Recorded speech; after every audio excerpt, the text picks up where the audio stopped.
The first modern Zionist was Rabbi Chaim Tzvi Schneerson. He was the first one to call for the establishment of the Jewish state in the land of the Jews, Israel, in the year 1862, more than 30 years before Theodor Herzl wrote The Jewish State. He inspired future Zionists like Moshe Hess.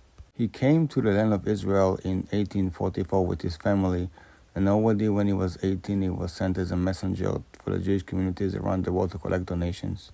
On the same time, Jews from Jerusalem were sent as messengers to collect donations for the building of new houses for poor Jews next to the Temple Mount, and Society for the Resettlement of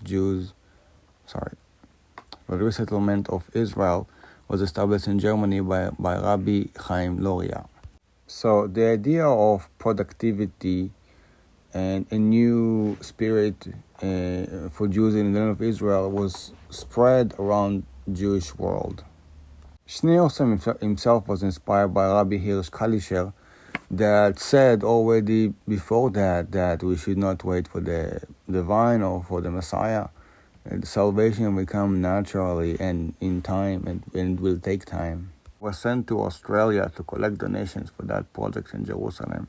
And then it was the first time that he proclaimed the need to establish a Jewish state for the Jews in the land of Israel in front of Christians and Jews, and this was published in the Jewish and Hebrew media. This influences Moshe Hess, a secular socialist Jew who is tired of anti-Semitism in Europe, and he added that speech to his book Jerusalem in Rome, which was one of the founding stones for Zionism. Schneerson went back to Israel, and he developed more of this idea of a Jewish state in his book Land of Israel and Romania.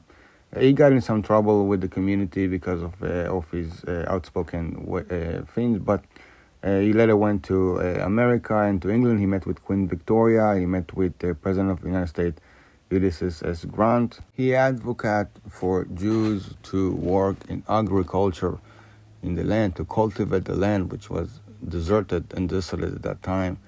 But Jews couldn't do it because the Ottomans wouldn't protect their rights. Yes, there were some European consuls that helped the Jews, but there were many that simply didn't like Jews and they hurt them all the time. Also, those who were dependent on donations from the diaspora were worried that donations to buy houses and build buildings will be on their expenses. He inspired Karl Netter to build Mikveh Israel, the agricultural school next to Jaffa, which was a foundation stone in Zionism in the cultivation of the land, and inspire others to build new towns in the land of Israel like Petach Tikva. Though he died in 1882, by then the first Aliyah came to the land of Israel and many Jewish towns were established, and then in 1886 the Jewish state was written by Herzl, and the first Zionist Congress which called for the establishment of a Jewish state in the land of the Jews, the land of Israel.